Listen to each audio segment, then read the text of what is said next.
Who are some of the people that you maybe leaned on through this process of just the week to week? Have you heard from other coaches, maybe some family Oh members? yeah, I hear from quite a few coaches. I hear from my brothers. I hear from, obviously I talk to my wife a lot, a ton.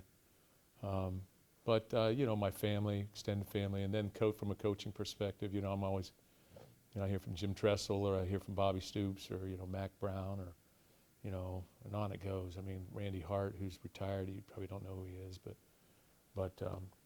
quite a few coaches, you know, Mark Helfrich, you know, Yeah. so yeah. What's Yeah, their so- common theme, I guess? Just because they've all the names that you listed, except for the one I don't know, is programs that have had big name programs that have had dips, that have had times that are Oh, tough.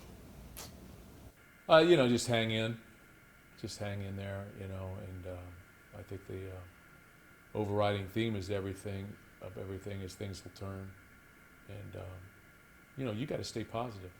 These are tough jobs. I don't know if anybody understands that out there, but I know they pay you a lot of money, but they're tough jobs. So because they're sort of sometimes all or none jobs a little bit, you know, in terms of winning and losing.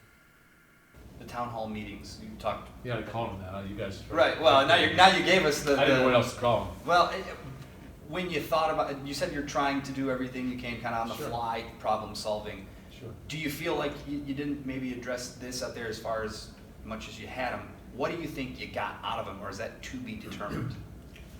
Well, we've always had discussions. We do things like that during summer camp.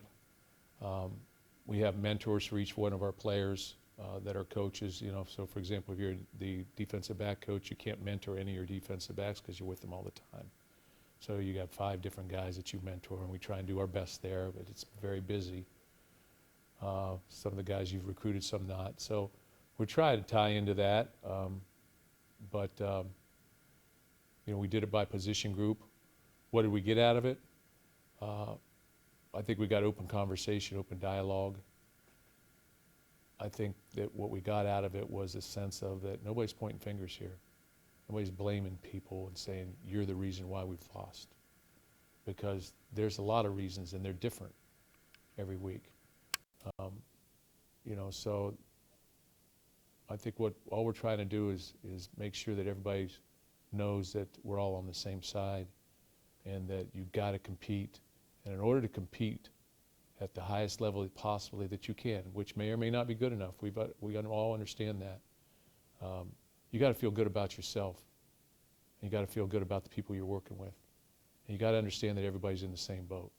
That this person's in one boat and this person's in another boat. You got to be in the same boat because you're experiencing the same thing.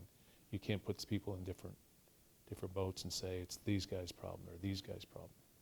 And that's what I wanted to make sure, and I just wanted to make sure that our players know we still believe in them. Do you feel at the end of the day going through this turmoil will strengthen not only you, your coaching staff, and your players as you move forward? Can something bad end up turning into a positive?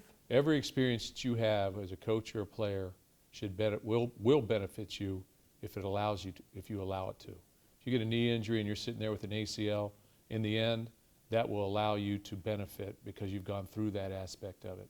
You become a stronger person mentally. Your mental toughness grows. If you coach, and our graduate assistants, our young coaches, you know, they went to the playoffs last year. We won a championship, or you've been in a Rose Bowl and that kind of stuff. You know, for our young players, if you were a freshman here, you know, Demetrius Cox was playing in the Rose Bowl as our nickelback. How do you think he felt? Yeah. Top of the world. How do you think he felt last week? Probably.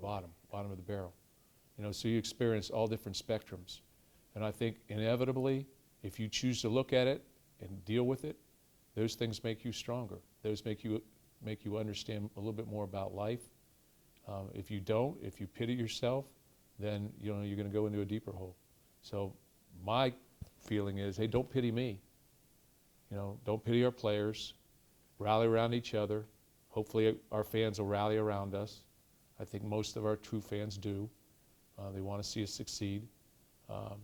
It's frustrating, I understand that, because when you can't do anything, it's more frustrating. So if you you can't do anything about it, there's some frustration. We're in a position where we can at least do something about it. So there's a little less frustration than maybe the average guy out there sitting on the street. Just, maybe. But try and understand we're doing everything we can do, and let's get on with it. Last one for you. 3 games left, 2 games home, once against a new rival in a couple of weeks. I know we don't look past what we have this week at all, but balancing getting the young guys ready and using this as your bowl prep time, but also getting a victory to start the motivation for next year. Where do you balance that? Well, like I said last week, we're playing for now. We're playing to win a football game. So we're going to do whatever we can to win that football game. There's nobody's going to say, well, let's play this guy because this guy's a senior. I'm not doing that because I'm not going to sell our seniors down the road like that. We need to do everything we can for our guys who've been here and help bring this program to where it was last year. Even if they've had a disappointing senior year, they're still a part of 2 Big Ten championship games, and they need to remember that aspect, and we need to be appreciative of that aspect. So I'm going to do everything I can for our older players and do everything for the players in between and our younger players. And it's, like I said, it's a big job.